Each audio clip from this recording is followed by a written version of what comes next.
have two parts of the program today, and our first part is the City of Coeur d'Alene. And so I'm really excited about this new format and the way that the city is creatively coming together to tell their story and to provide their vision for what we can expect to see in the future. So, Mayor Woody McEvers has called North Idaho home since 1977 after leaving the beaches and the desert of Southern California. He and his brother Darren purchased the popular downtown Coeur d'Alene restaurant Rustler's Roost in 1983, which they still run and has become a legendary community institution. Woody's city experience started with the Traffic Safety Commission in 1997, where he served for 2 years.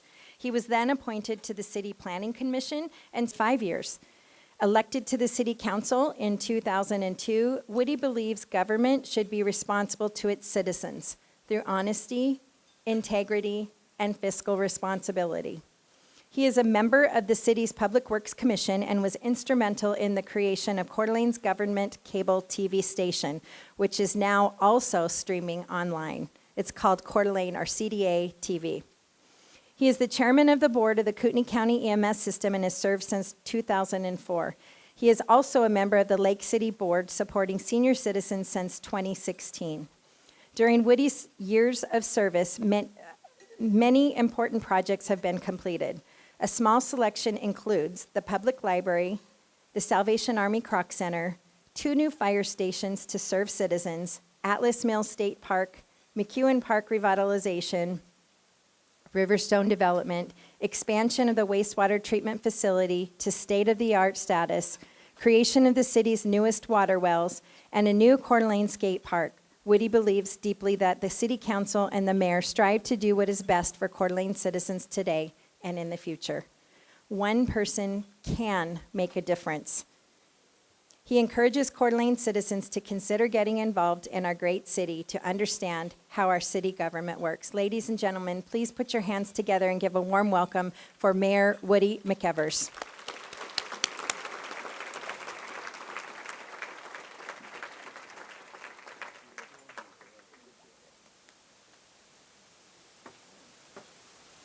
Well, this is kind of heavy duty here. That history is like talking to your grandpa, going, what do you remember? So when they told me I needed to do this, I hadn't really given it much thought. It's just, we're here doing the best we can. So I came up with this idea of inviting some of the old mayors that have served since I've been here, and was able to reach out, and quite a few of them showed up. It was pretty nice. So my story is kind of more about them and what they learned, and I'm thinking that it relates to you on why we're here now, the successes, and the things we're still learning, and the future, of course. I invited Steve Judy from, it was 1998 to 2002. Steve, if you'd come up.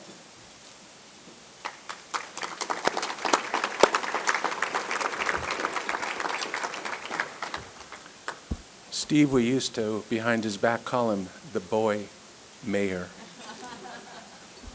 So we're still making him feel that right now. Next up was Sandy Bloom. Sandy Bloom served from 2002 to 2014. And I got to spend 12 years with Sandy as a council person. Jim Hammond is next up. He spent the last 2 years, 2022 to 24. He was also our city administrator for a while. He was the mayor of Post Falls. He's done all kinds of stuff. I think he was in the legislature. Thanks, bye. I'm supposed to be following this script. Sorry, you guys. All right, before we go into it, I'd like to at least greet the council members, Dan Gookin, Kiki Miller, Kenny Gabriel, Amy Evans, Christy Wood, and Dan English. Thank you guys for your continued support in keeping our city moving and going forward. kudos to this executive team. I'm going to read their names real quick. These are the guys that kind of run the city from the top down. Renata McLeod is Municipal Services and City Clerk. Randy Adams is our City Attorney. Lee White is our Chief of Police. Tom Grief is our Fire Chief. Hillary Patterson is our Planning Director. Ted Lansky is our Building Official. Ted Fuser is our Streets and Engineering Director. Melissa Tosi is our Human Rights Director. Human Resources, sorry. Mike Anderson is our Poop Plant Operator. Kyle Marine's our Water Director. Bill Green is Parks and Recreation Director. And Elizabeth Westernberg is our latest, newest Library Director. Thanks all the things you guys do. We appreciate it.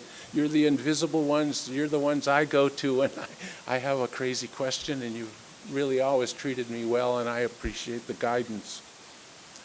I would like all the city staff present to stand and be recognized. You guys are the ones that do all the work. So all the operators and police guys that I didn't mention, thank you.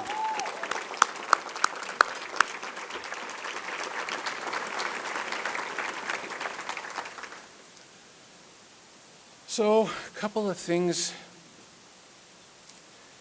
I was thinking about how much our city has changed over the years that I've been here. So I was looking back on some old GIS maps. I don't know if you ever go there. The city website has them. And they're aerials that were taken back in the 60s and 50s. And it always gives me inspiration of why we're where we are now and all the changes that we went through. And that led me to thinking when I moved here in '77, Don Johnson was just coming into being mayor. So when I asked Renata, is Don still alive? And we found him in an old folks home down the road. Don't tell him I said that. But I did get to spend time with Don and asked him all these questions that I've asked all these guys too. Unfortunately, he couldn't be here, but I did have lunch with him and went through a bunch of the things that was important to him, and it was reflective on how I look at things. So Don was elected to city council in 1970 and served 8 years as a city councilman. And then he served as mayor from 1978 to 1982. It was during that time as mayor, the new city hall was built, and it was dedicated March 20th, 1979. That was moved from the 5th and Sherman Street, that kind of high-rise there, to its new location over by the park. The Sherman building was built in 1908, and it's still there today.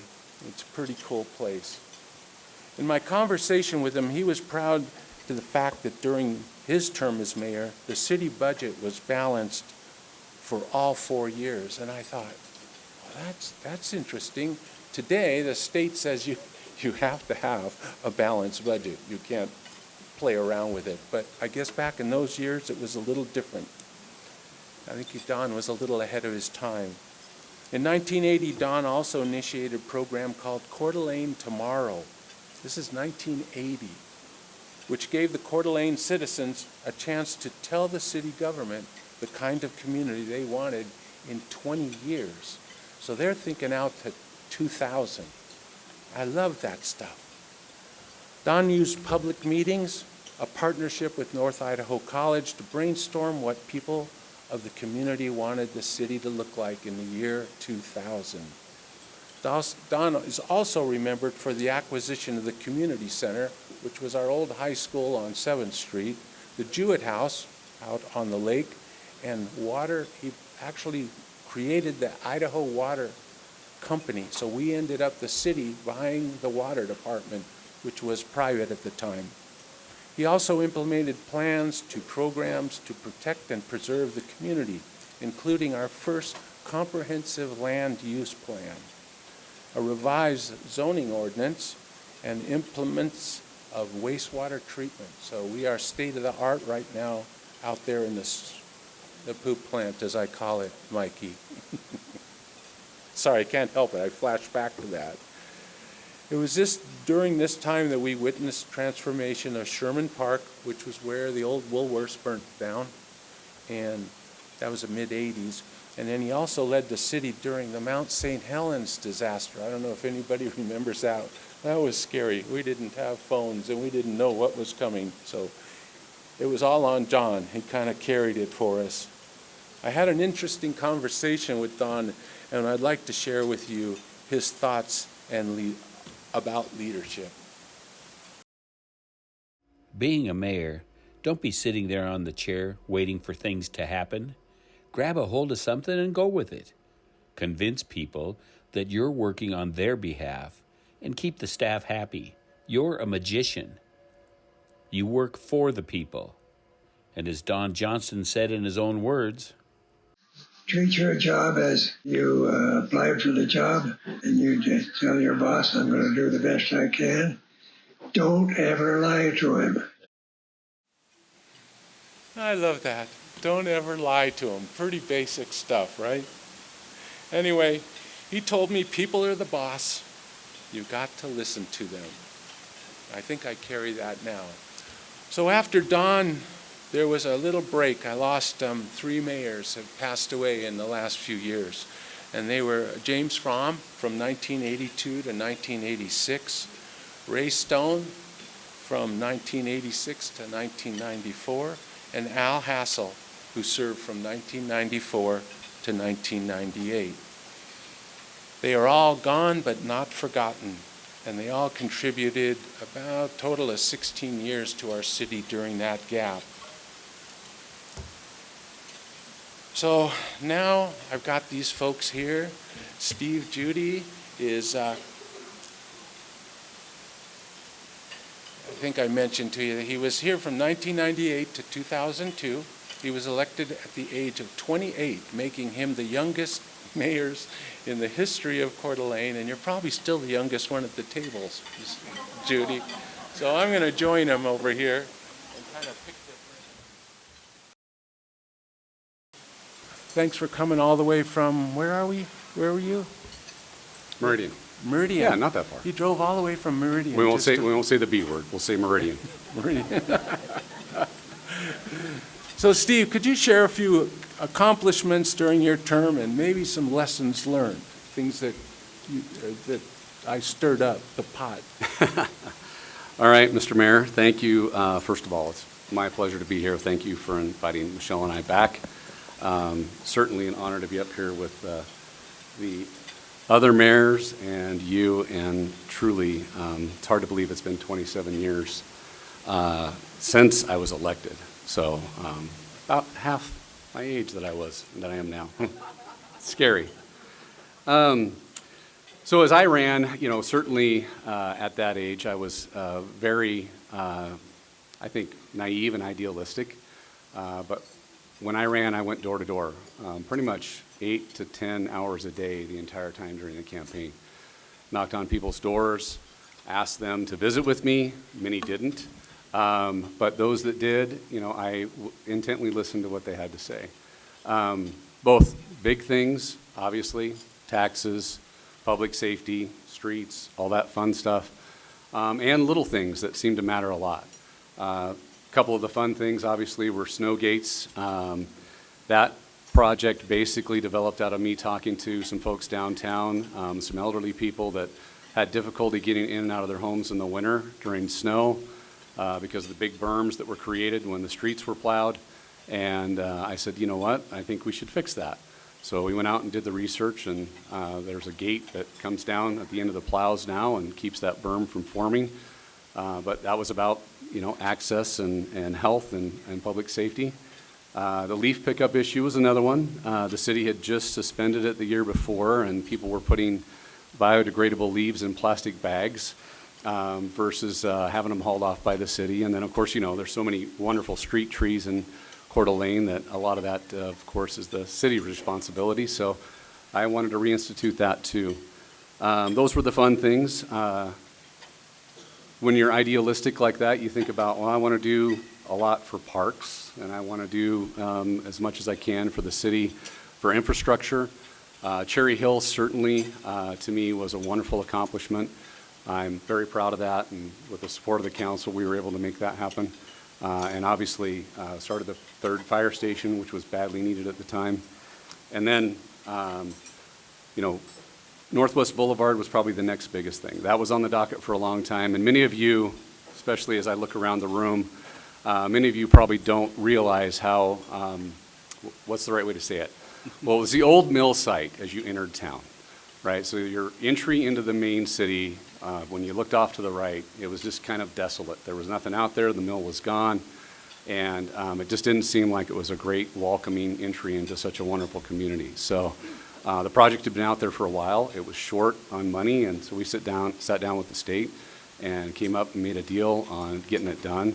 As a part of that, a good friend, Nancy Sue Wallace, who was always supporting the arts, and she wanted to find a way to fund public art. And those wonderful, yes, I'm responsible for the feathers, and Nancy Sue's responsible for the feathers. That was the first public art project, though, and it was funded through that project and the funding mechanism we created. And Woody's going to talk about the impact of that later, and it's actually astounding to me. But anyway, I feel blessed to have been able to serve this community, especially at that age, and be able to make a difference and set things up for the community to bloom like it did after I was the mayor. I worked on that one last night. I love that. You know, it's always kind of nice to know where things came from. And it amazes me that you can think like that. I'm not getting there yet. What am I supposed to do, right? And he's already done it all. So Sandy, so you're kind of, we spent the 12 years together. We were on planning and zoning together. And I didn't know what a mayor was supposed to do. And you stepped up and did 12 years and first woman mayor, right? You got some perspectives on this?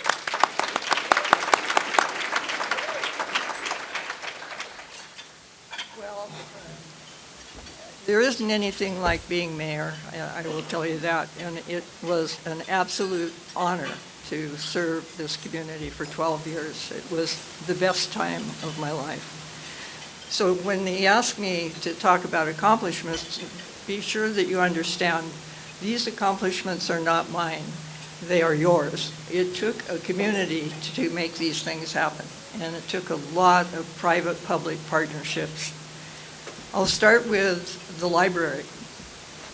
A lot of commotion about the library, about where it should be, so it was controversial. Ended up that we decided it should be downtown, and you know where it is. It took a very strong private group of citizens that decided they should manage and make sure a library was built the way it should be. And I give a lot of credit to them. Then we took it to a, a bond. And as you know, it takes 2/3 vote to pass a bond. And we did that at the same time that we passed a fire bond, and a library was built. Today, that library is the #1 in the state, and I think one that we can all be proud of. But there are a lot of private people in town that helped that library be built also, that donated money. So again, it was a very strong public-private partnership that made it happen. One of the easier ones we did was McEwen. There was no conflict. They tried to recall all of us, and there was a lot going on, and I can understand it. First of all, how lucky we were that the people before us, Scott Reed, Art Manley, and others, made sure that that space was public space. So we had that going for us. But a lot of people that look at public space are very hesitant about having anything happen to it. And that certainly was the case with McEwen. And I don't blame them. They were concerned about what we were going to put there, how it was going to affect them, so on and so forth. After a full year of meetings and conflict, we broke ground, and today you see McEwen the way it is, used by all generations, used by more activities than it ever has been, and how lucky we are that we can say that truly is a public place. I said all during my term, what I hoped we would accomplish most while I was serving is that we would take public space and turn it into public place. And that, I believe, is what we did with McEwen. It was interesting last night. I was on McEwen for a little get-together with some of us.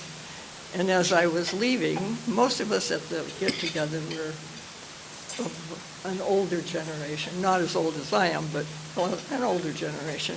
And as I was leaving, a group of kids came running towards me, and it happened that two of them were my grandsons. And I thought, well, and they said right away, "What are you doing here?" And I said, "Well, what are you doing here?" But the point is, it really is used by everybody today, and I think that's a huge asset for the community. One of the other things that happened was the Kroc Center. So it just happened that I read in the paper, at the same time that Sue Thilo read in the paper, that the Salvation Army was looking to build 9 to 11 Kroc Centers across the United States. They were going to meet in Boise. There was a meeting in Boise that would look over all the Idaho cities in the territory to see where they might choose to put one or to compete from Idaho. No one on that committee, a committee of about, probably 25, was from North Idaho. I'm sure you're shocked to hear that, because that doesn't happen too often around here. Anyway, Sue and I ended up on an airplane, not knowing that we were both going to Boise to talk to the governor to see that we could be seated on this committee so there was someone from North Idaho. And that's how it all started. You know that we went through the process. I still today can remember the call when John Jamnis called and said, we did win the $65 million Kroc Center. That was, in my mind, a miracle.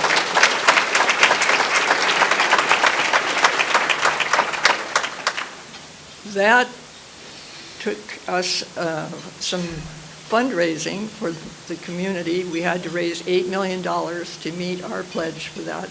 And that's the largest fundraiser that has ever happened in our area.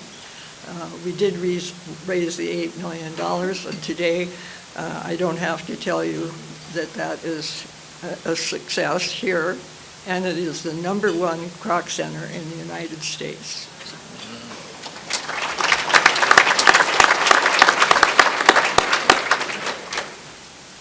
We also, and talk about space to place, I don't know if you remember what the space was. The city, in their good humor, at some point bought just a dump pit out there. I don't know what they thought they were going to do with it.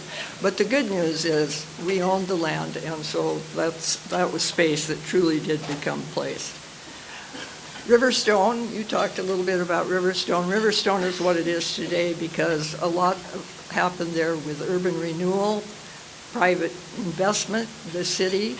It had been there as an empty mill site forever, and Riverstone now, as you look at it, was a very large space, certainly is a place of mixed use, public space, businesses, housing, one of the most vibrant areas in our city today. The educational corridor, some of you might remember about the educational corridor. We were able to acquire the land out Northwest Boulevard, the old railroad land. That is dedicated land now for education, partnership with NIC at U of I. So that's another area that I think was really rewarding to work on when I was serving. Again, remembering it wasn't about me, it was about all of you and what you did to make those things happen.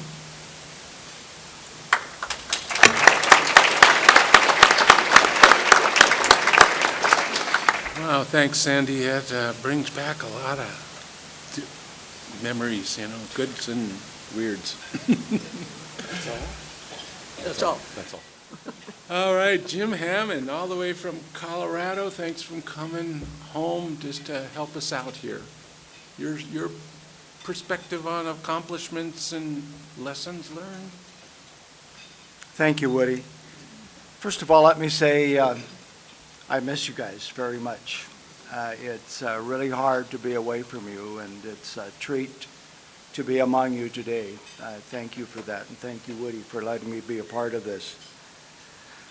My first meeting was actually a workshop, but it was a workshop to decide how we would utilize some federal funds.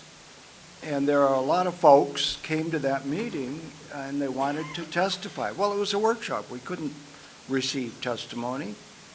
I learned by the end of that meeting that I was a tyrant because I wouldn't let those people testify. Most of them weren't even from Coeur d'Alene. And you think I might be hurt by the word tyrant. I always thought I was such a soft touch that I was pretty proud of that.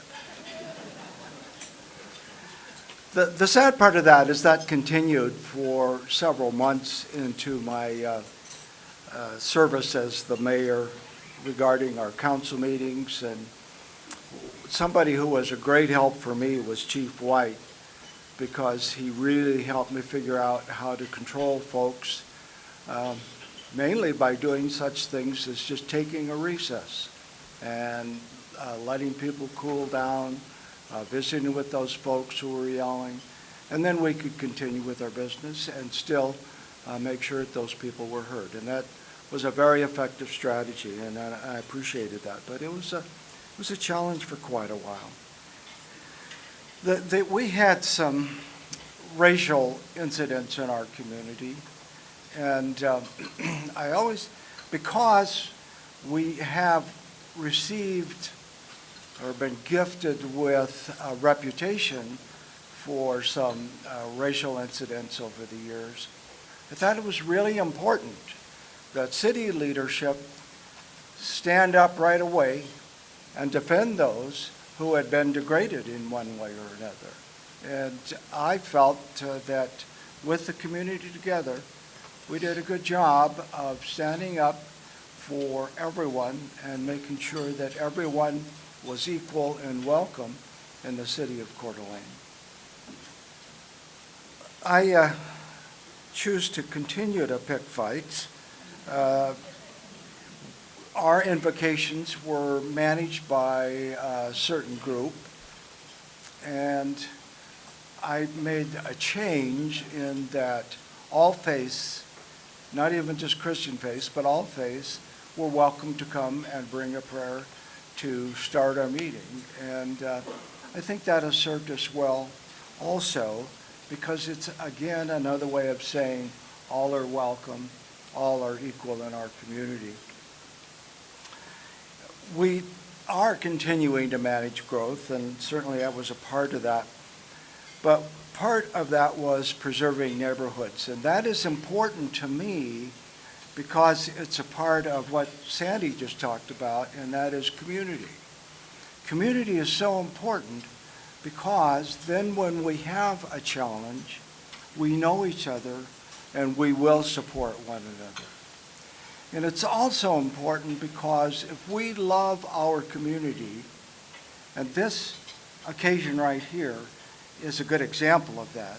If we love our community, we're going to support our local businesses, which create the kind of economy that we want in our local community. So that word community we kind of take for granted, but it's an essential part of what we do from a standpoint of helping one another, but also from a more economic viability standpoint. I find that very important. Sometimes our community can be very fickle and that they're really upset about this or really want this, and a month later it's shifted to something else. And we have said, all of us have said, you need to listen to your community. But when you're listening to that community, you also have to kind of thread your way through and separate the wheat from the chaff. Because what you have to do is look at long-term what's going to really matter for this community. Not just me, but all of us. Because you can get stuck in something that is a short-term issue and a year from now, people aren't even going to care about it. But there are issues that will help build a stronger community, and that's kind of what we have to weed through to make sure that we're making decisions for the long term. And it is difficult sometimes because you have people standing there saying, we voted for you, you work for us, this is what you need to do. And certainly you need to hear that, but then you have to weigh that against the greater community. Often you have 5 or 10 people come in and testify on an issue, but we have to remember there are 60,000 constituents that we're representing. So we have to balance all that and make sure that we look at the greater community as we try to make the best decisions for the community. And the last thing I would say at this point is I do my best to own my mistakes. And I've found that politicians at national level and local level, state level, we all make mistakes. And sometimes they're pretty embarrassing. But if you will own those mistakes, and if you will apologize for them, I find that most people are pretty darn forgiving. It's only when you deny that you have challenges. So that was kind of my perspective at how we needed to operate. One other thing, as we were being challenged by the Patriots, by some local groups, by different church affiliations, I knew that I could focus on working on those issues because those staff people that were introduced earlier were competent and capable and would make sure that the day-to-day operations, that you would open a tap and you'd get water, that when you took a shower, that water would be removed, that your streets were being watched, and that you had public safety and you had emergency services. And I want to say that is a part of a team effort that I couldn't have lived without. So I appreciate it. Thank you. Thanks, Jim. So I spaced out a little. I have a gap there. So Steve Widmeyer was going to be here, and he was called to Montana. So we got him to do a little story. As the City of Coeur d'Alene's mayor from 2014 to 2022, public safety was always number one. Investing in police and fire department with more personnel, equipment, and a new fire station were the mayor's priorities. On May 19, 2015, Coeur d'Alene voters overwhelmingly supported a $6 million 10-year public safety bond to fund needed capital expenditures for the police and fire departments. And for a majority of his 8 years, he passed a budget that has properly funded city operations with 0% property tax increases. During that time, he also worked with Ignite to purchase Atlas Mill site, turning it into a great asset for private investment and waterfront access to the public. Atlas Waterfront Park has over 4,000 linear feet of waterfront access. Together, we worked with the Museum of North Idaho and Ignite to move the 100-year-old house on Sherman Avenue to become the new museum. And according to Mayor Steve Widmeyer, preserving our history is important for our community.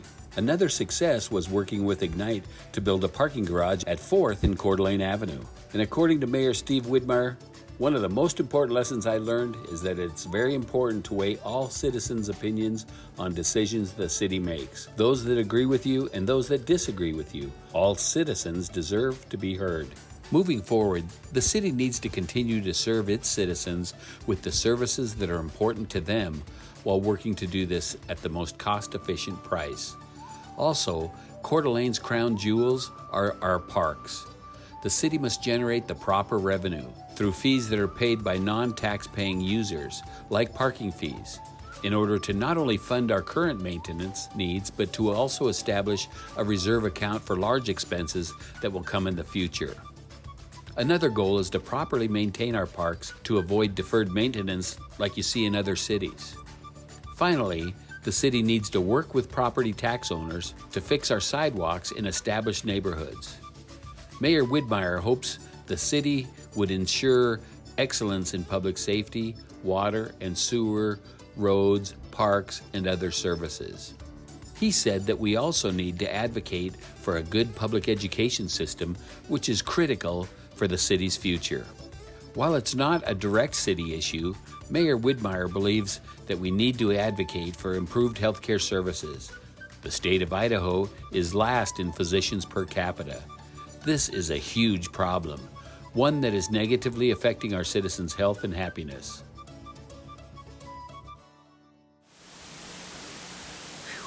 Well, thanks, Steve. Wherever you are in Montana, hope he's having fun fishing or something fun. Probably working. So this helps me a lot with these guys coming up and kind of telling me story. I got an insight to this before they showed up, at least some ideas. I was thinking Don focused on community involvement way back in the 70s. The people are the boss, and you've got to listen to them. I love that. Steve Judy, you highlighted the importance of addressing small and large community needs. That must have been an interesting perspective being 28, right? Sandy, your tenure, I got to ride along with that, is marked by significant infrastructure and community projects, and your perseverance and vision demonstrated strong leadership and a commitment to improving the community. And that's kind of what you do from the heart here. Steve Widmeyer's focus, obviously, public safety, fiscal responsibility, community development, and resilience, Jim's leadership, yours characterized by strong stance in inclusion. I thought that was interesting. I hadn't thought of it that way. Your approach to handling unpredictable community and council dynamics shows resilience and adaptability. And I still turn to the chief when I don't know what I'm doing. He's there for me to kind of ease me through it. I can't thank you all enough for laying this foundation that got us to where we are today, Steve, I'd like to get kind of your hopes and future, maybe about the future. What, from looking back and now being here now, and I know you've been cruising around town going, wow, I didn't see this. So any thoughts on that? Well, first of all, I look out at the audience here and I see that a number of you are relative to the age that I was when I was the mayor, and that is awesome. However, I will also tell you that I had no idea what the community would look like 27 years later. Truly, you create visions and you look forward and you can capture opportunities. Northwest Boulevard was an opportunity. Cherry Hill was an opportunity. Those are going to continue to present themselves to the community as it grows. And what comes from that is the ability to bring people together, younger and older, all the generations of people that live here. And as Sandy and Jim both referenced, you bring them together and you create a vision and an opportunity, but you're looking forward when you do it. Those that serve the community directly, all of you, police, fire, city, maintenance folks, day in and day out, you're doing your best for the community and you kind of get overlooked, but it is appreciated. And I thought the opening prayer was fantastic. It really struck a chord with me because you talked about honoring and respecting those that are willing to serve. And I think that's one of the biggest challenges we have today, is our communities have kind of forgotten that. It's easy to pick people apart. It's easy to pick a side. You're encouraged to do that. And it's easy to voice a concern without taking responsibility for it. And, ultimately, I think the challenge for all of us is to step up and take responsibility. You're doing it as chamber members. Your elected officials are doing it by putting themselves out there to be leaders for you, to make the best thing happen. But really what it comes down to is, folks need to respect those that are out there serving them, trying to make the best thing happen, and jump in and help them do it. The bottom line is it really truly takes a village to make anything good happen. I started with the entrance to the city and the opportunity that Riverstone presented. Sandy took it and expanded upon it along with the community and efforts there that were made by private and public partnerships. And truly the community grew out of that. That's just a micro example of the opportunities that are there. So, those things are going to come your way. The biggest lesson is that you embrace them and you drive forward. Thanks, Steve. Sandy, same questions, future, things you want to share.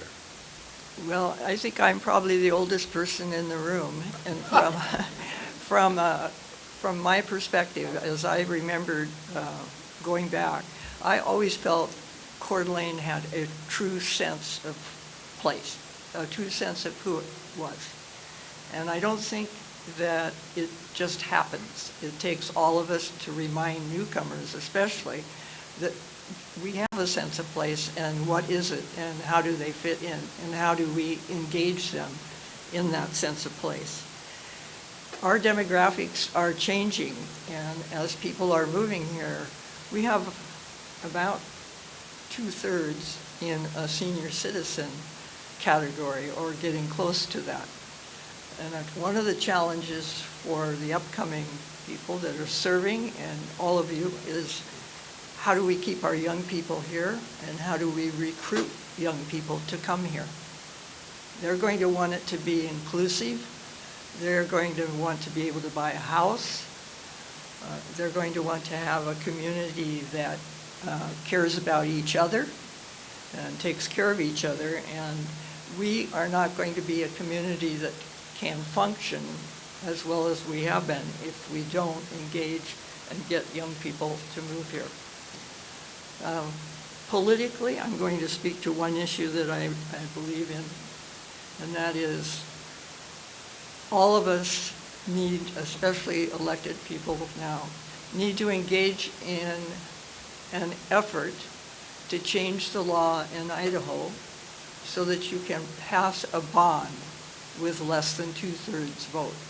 And I say that because 1/3 should not dictate to 2/3. And the vital city, county, and education groups that need to be funded through bonds are not going to be able to be as vibrant as they should be as long as it is so difficult to pass a bond.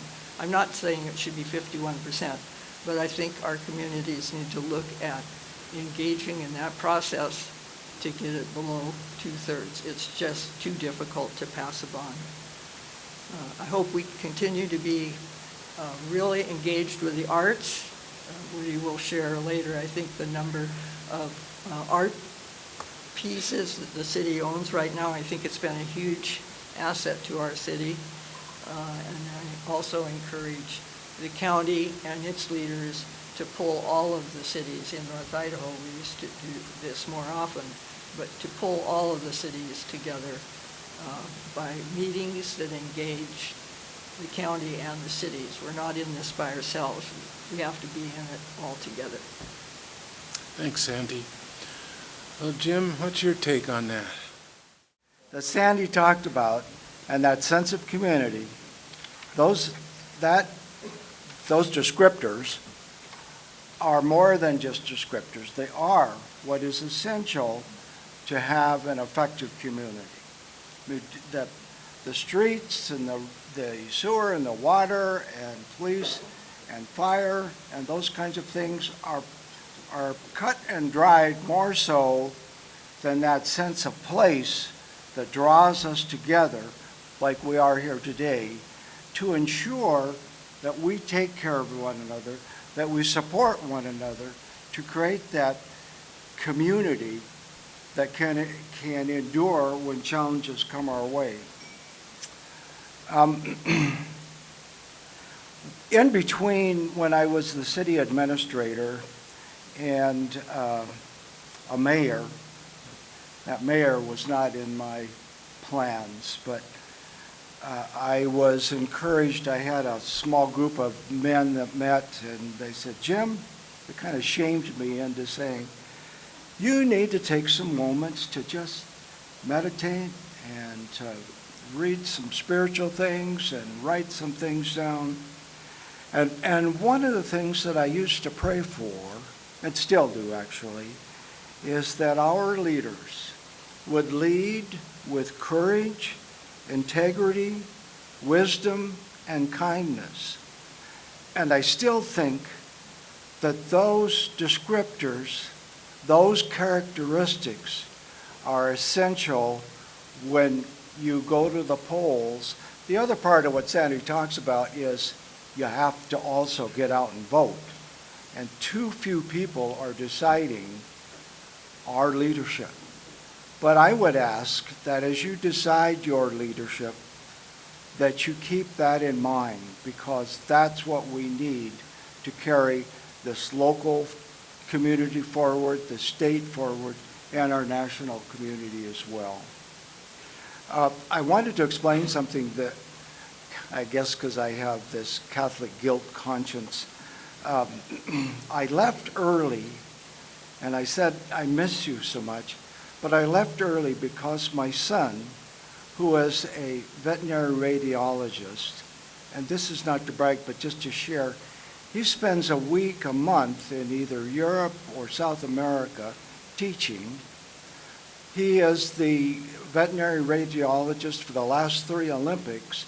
This kid is much brighter than I will ever understand. But him being gone so much, and then his wife, who is also a veterinarian, a surgeon, spends a lot of time. And they have a couple ankle biters who just, they needed to have grandparents around. They had no family whatsoever, ever. And so that's why I needed to go. And I know it's the right thing to do, but still I miss you much. The last thing that I would share, and I share this because as I was working, it wasn't something I expected to have to work with, but it was the religious community coming to me and saying, this is right and they're wrong. And then someone else coming to me, no, this is right and they're wrong. And I would go back to something, it was a song that the Beatles wrote and were successful. Love is all there is. And quite frankly, you know, when you get away from all the fighting back and forth, whether it's Buddhism or the Muslim religion or the Christian religion and the different parts of that, you don't even need a Bible. If you love yourself, which is truly the hardest part, and then if you love your neighbor, it kind of throws all the rest of that away, because that's all you need. Love is all you need. And if we as a community can do that, how much more successful could we be in the way that the chamber wants us to be successful? So I still think, I know it's a little preachy and I apologize for that, but the racism stuff hasn't gone away. We still have to be vigilant. You, me and another community, have to be vigilant to make sure that it doesn't sneak its way in, because we are a community of love and acceptance. Thanks.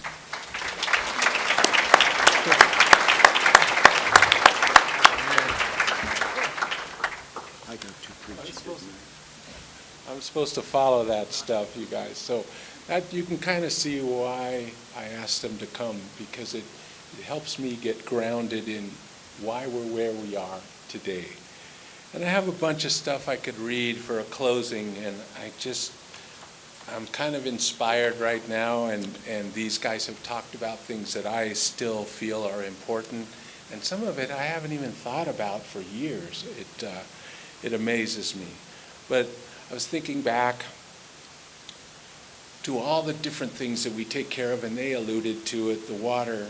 You know, water, we can still drink our water out of our garden hose here in Coeur d'Alene, Idaho, you know. The poop plant still makes compost in this day and age that's great for your plants and your garden. Things like that that make me feel so good. Our police department's out there kicking butt, taking names, keeping us safe. Our crime rate is down, the whole thing. fire guys are always there. You call on your worst day, guess who shows up? All these guys to take care of you, transport you to the hospital, whatever they can. They can keep you alive too. Stormwater. We take water out of the lake. Most of the streets, all that water goes into the lake or the river. We've been removing that for the last 5 years. That's where you see weird projects along the street, and they dig up the ground and they cover it up, and there's something going on underneath there. The parks, these guys just kill it. It's always manicured, everything's clean. I sometimes wonder how they keep up with it. They use electric batteries to be cool and efficient and, oh, guess what, quiet, so we don't bother the neighbors. They're the masters of the greens, you know. History, as you can see, I'm kind of hooked on that. I remember when I first came here, I was moved by stories from the tugboat captains, Fred Murphy. I got to listen to these old guys tell stories. I was working as a bartender in Elks Building, and that's where those old guys hung out after they worked all day. It was fascinating. Dave Walker's dad, I don't know if Dave's here, but I always was kind of sucked into his photos from the 50s and 60s when the freeway was put through, the I-90, things like that. He had such a perspective on things. We also are committed to preserving our community history. We now have a demolition, what we call a demolition review process to encourage homeowners and businesses to at least try and salvage some historical elements. We're not telling you that you can't tear down your house, but if there's something of value there that people can remember, we should try and save it. Oh, and by the way, the Garden District over off of 7th Street and back in there is officially listed on the National Register of Historical Places.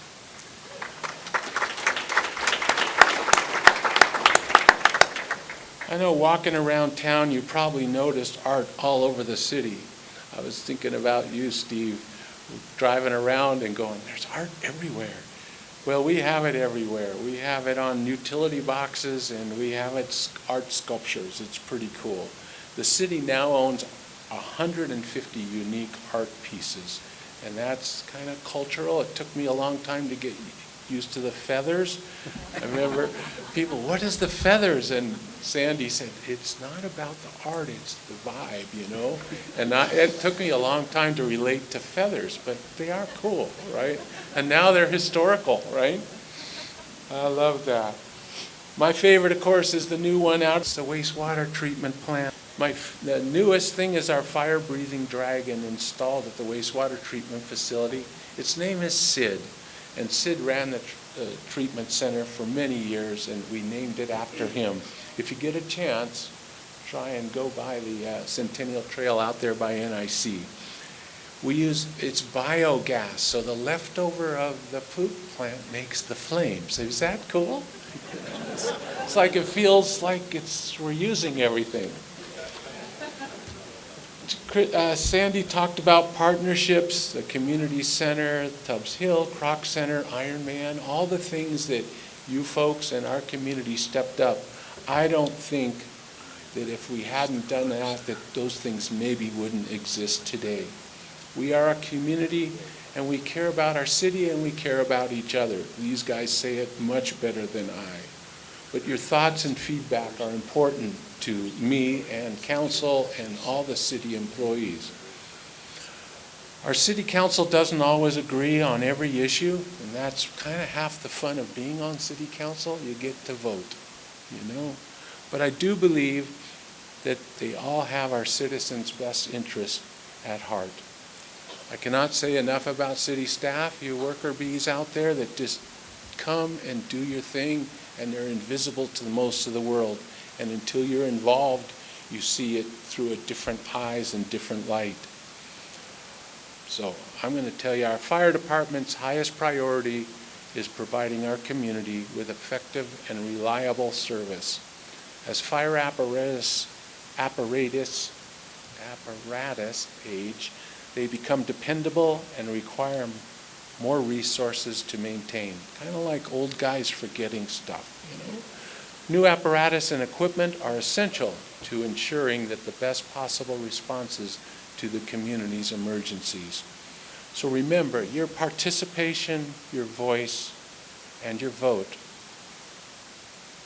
are vital to our continued success in Coeur d'Alene, Idaho. And I want to thank everyone.